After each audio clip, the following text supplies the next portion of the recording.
It appeared quietly, without a headline or a press conference. Just one line inside a government report: 94 tons of gold. At first, it looked like a normal statistic, but the longer you stare at it, the more wrong it feels. Burkina Faso has never moved numbers like this, certainly not this fast, and never without a visible gold rush, a new mega mine, or a flood of foreign investors. Yet somehow, in a single year, the country jumped by more than 30 tons. No global price shock, no mining boom, no miracle discovery. So where did this gold come from? Who was producing it before it was counted? Why is it being recorded now, and why wasn't it before? What changed inside the system to allow this number to exist? Let's find out.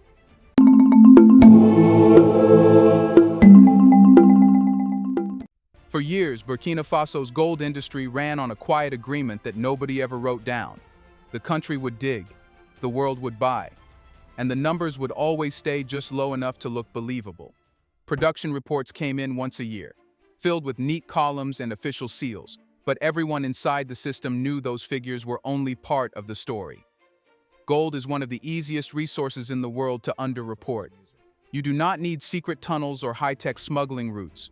All you need is weak oversight, paper-based reporting, and officials who never cross-check what leaves the mine with what appears in the books.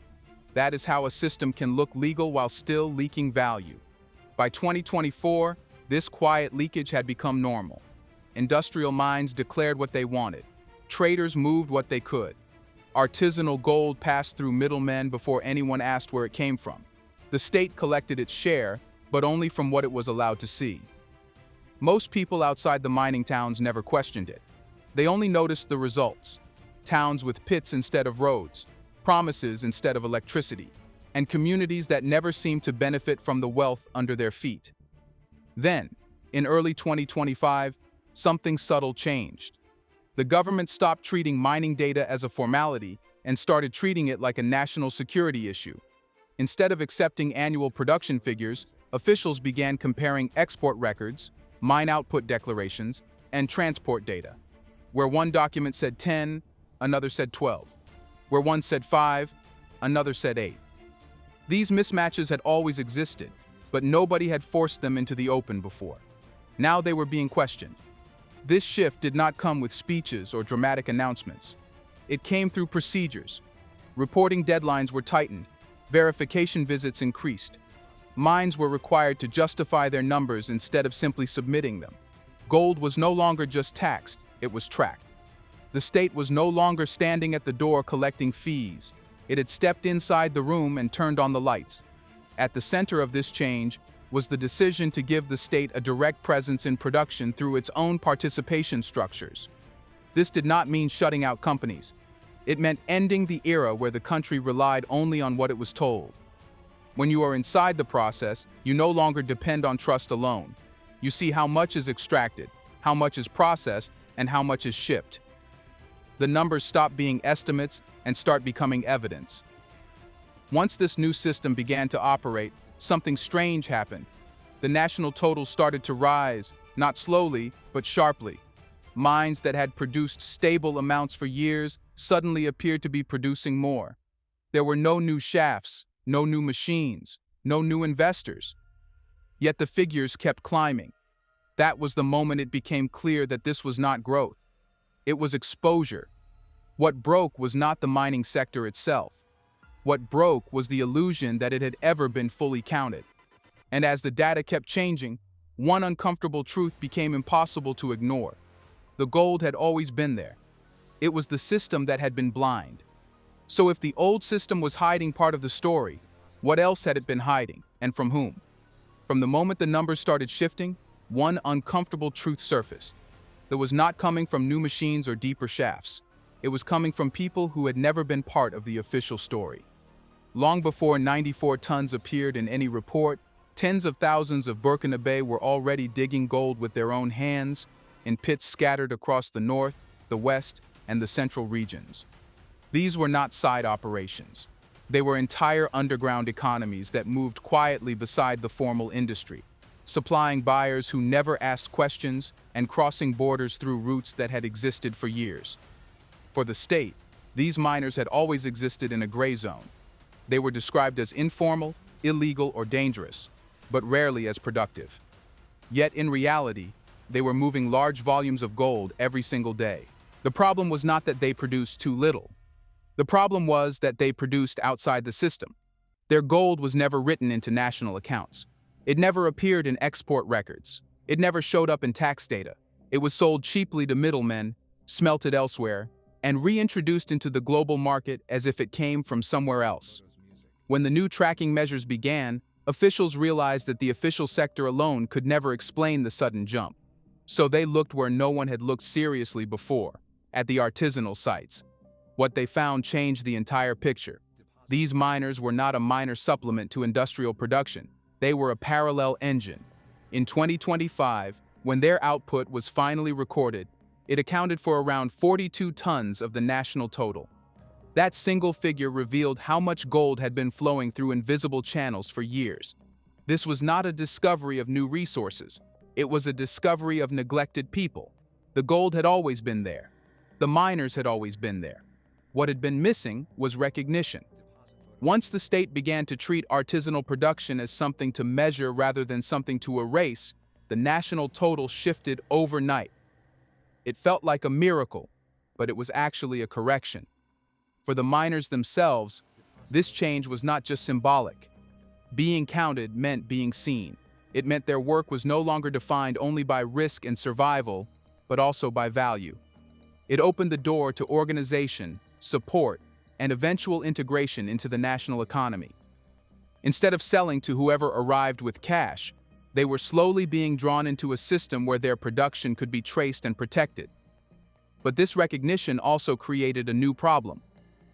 Once the gold became visible, it became vulnerable. The same networks that had benefited from the shadows now saw their roots threatened. If the state could see the gold, it could also stop it. And for the first time, that possibility felt real. So the question shifted again. The mystery was no longer where the gold came from. It was how the country could stop it from vanishing the moment it was finally counted. Because if visibility had revealed the truth, could enforcement finally change it? The moment the invisible gold was finally seen, the real battle began. Recognition alone could not protect it. For years, Burkina Faso's gold had traveled through a web of silent routes that stretched far beyond its borders. The system was not built on speed or violence. It was built on routine. Middlemen knew which villages to visit. Transporters knew which roads to take. Buyers knew which papers to show. Everything looked ordinary, which is why it worked. No alarms were triggered because nothing seemed out of place. When the state began counting artisanal output, it also began asking where that gold went next. That single question disrupted an entire network. Officials compared mine declarations with export permits. They matched transport records against border data. They traced the path from pit to point of sale. Where once there had been only assumptions, there were now patterns. And patterns are dangerous to any system that survives on silence. This new level of scrutiny forced smugglers to make mistakes. Routes that had gone unquestioned for years were suddenly flagged. Shipments that once blended into legal flows now stood out. Even small inconsistencies became leads. Gold that had previously crossed borders unnoticed was intercepted or delayed, not because the state had more power, but because it had more information. The effect was immediate. Traders who relied on speed and secrecy found themselves facing checkpoints, audits and documentation, demands they were not prepared for. Some tried to reroute, others tried to hide within the legal system by forging or reusing paperwork. But the more they adjusted, the clearer their patterns became. What had once been invisible now left a trail. This shift did not require massive arrests or dramatic raids. Its power came from disruption. Every delay increased risk. Every inspection raises costs. Every failed shipment weakened trust between buyers and sellers. Over time, the illegal channels became unstable. Gold that once flowed freely began to pile up, waiting for routes that no longer felt safe. As the shadow economy slowed, something unexpected happened. More gold entered the official system. Producers who had previously sold through black market networks began to look for safer, legal alternatives. The state, which had once been only a distant regulator, was now the only route that offered continuity. Gold that had been lost to secrecy started moving through visible channels instead. This was the moment the balance shifted. The problem was never a lack of resources. It was a lack of control over movement. Once movement was traced, the state could finally decide what stayed and what was left. And when the leakage stopped, the impact became visible far beyond the mines. Revenue that once disappeared into foreign markets now remains inside the country. It did not sit still. It moved into projects, planning, and infrastructure. Which leads to the next question. What happens when a country keeps the wealth it used to lose? Let's pause for a second to say, big thank you to the Black Culture Diary community, where Black voices, stories, and legacies are preserved and amplified. By becoming a member, you're not just supporting the channel, you're becoming part of a powerful cultural movement. Let's continue.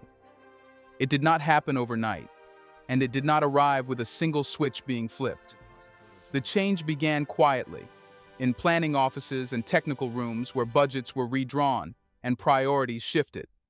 For the first time in years, the government could plan around money that was actually there, not money that might arrive through loans or emergency aid.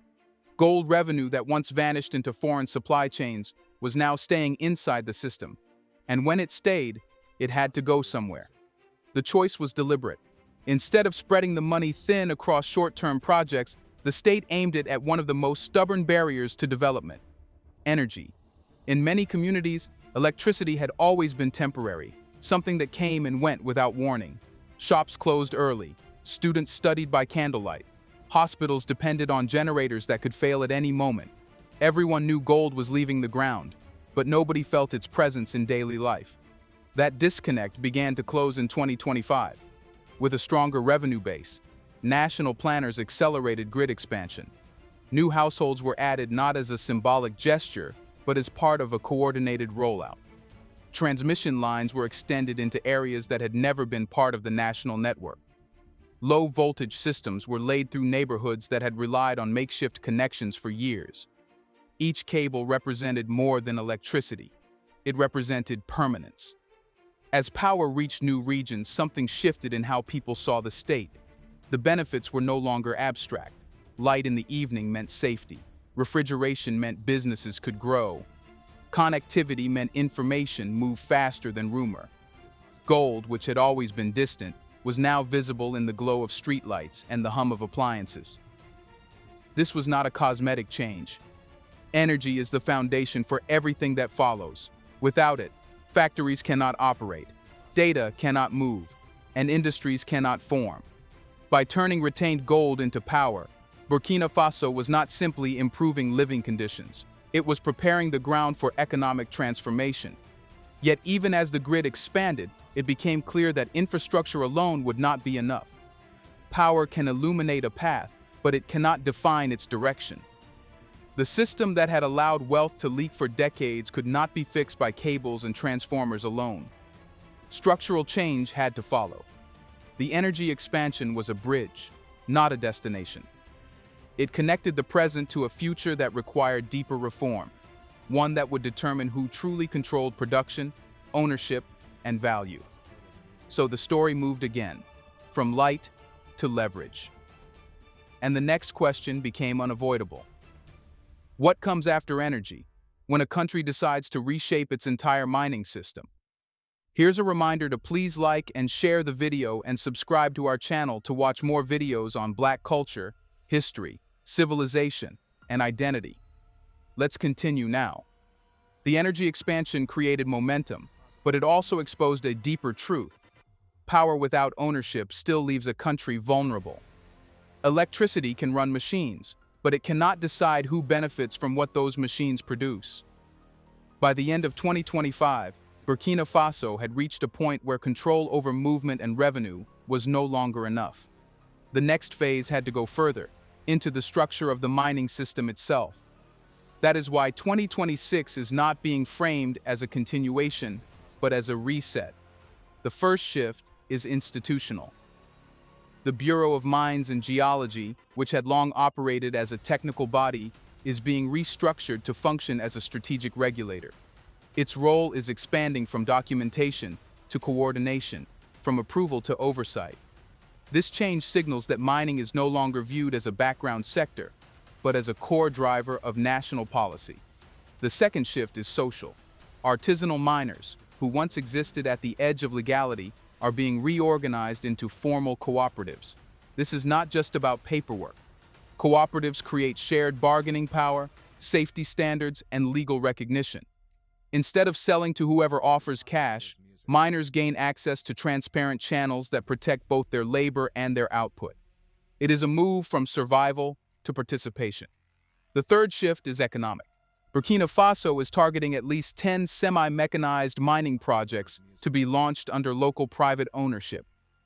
These projects are designed to sit between large industrial mines and small artisanal sites. They combine technology with national capital, keeping value inside the country while increasing efficiency. This tier did not exist before. Now it has become the backbone of a domestic mining class. Together, these reforms form a new architecture. The system is no longer built only to extract and export. It is being redesigned to generate skills, capital, and industrial capacity. Each layer, state oversight, cooperative production, and local enterprise, supports the next. Instead of a vertical pipeline that moves wealth outward, the system becomes a circular economy that reinvests inward. But this transformation is not purely technical. It reflects a shift in political philosophy. For decades, African resource policy was written around accommodation, how to attract, how to please, how to reassure. The new direction is written around confidence, how to retain, how to build, and how to sustain. 2026 is therefore not just a planning horizon. It is a declaration that the era of passive extraction is ending. The country is positioning itself not as a source of raw material, but as a site of value creation. And this raises the final question that now sits at the center of the story. Who decided that Burkina Faso would no longer accept the old rules? The shift did not begin inside a mine or a ministry. It began with a political decision that broke from decades of habit. For the first time in a generation, Burkina Faso's leadership stopped asking how to fit into the global extraction system and started asking whether that system deserved to exist in its current form. This change in thinking is inseparable from the rise of Ibrahim Traoré, whose leadership reframed gold not as a commodity to be exported, but as a strategic asset to be defended. This was not a speech-based revolution. It unfolded through policy choices that redirected the country's priorities. Instead of negotiating from a position of dependence, the state moved to assert authority over data, movement, and ownership. These were not symbolic gestures. They were structural actions designed to remove the country from a role it had played for too long, that of a supplier with no leverage. Traoré's approach rests on a simple principle. Sovereignty is not declared, it is constructed. Control over resources is only meaningful when it is linked to control over systems. That is why the reforms touched everything: production, transport, energy, regulation, and ownership. Each layer was redesigned to reinforce the next, creating a chain that holds value inside the country instead of letting it flow outward. The impact of this decision extends beyond mining. It signals a broader redefinition of the state's relationship with its economy. Instead of standing on the margins, collecting fees from foreign-led operations, Burkina Faso is positioning itself at the center of its own development process. The country is no longer waiting to be included. It is building the conditions for self-determination. This shift has also changed how the nation is perceived. Where Burkina Faso was once discussed mainly in terms of instability or scarcity, it is now being watched for strategy. The gold figure that once looked impossible has become evidence that a different model can function, even in environments long considered too fragile for reform. Yet the story does not end with one country. The changes in Burkina Faso raise a question for the continent as a whole. If a landlocked Sahelian state can restructure its resource system, retain its wealth, and convert it into infrastructure and policy leverage, then the old narrative about Africa's limitations begins to collapse. The number 94 is no longer just a production figure. It is a marker of intent. It represents a refusal to remain invisible in global supply chains. A refusal to accept extraction without transformation. A refusal to believe that history must repeat itself. And now, As this new model takes shape, one final question remains open, larger than Burkina Faso itself. Which African nation will be next to rewrite its destiny? Let us know in the comments section. Will more nations be daring enough to join? Do you want to watch more videos like this one? If so, subscribe to our channel and press the bell icon next to it. We have decided to bring videos on something nobody talks about: the Black culture, civilization, history, and evidence about how glorious Blacks have been. Thanks for watching, and until the next video, stay tuned.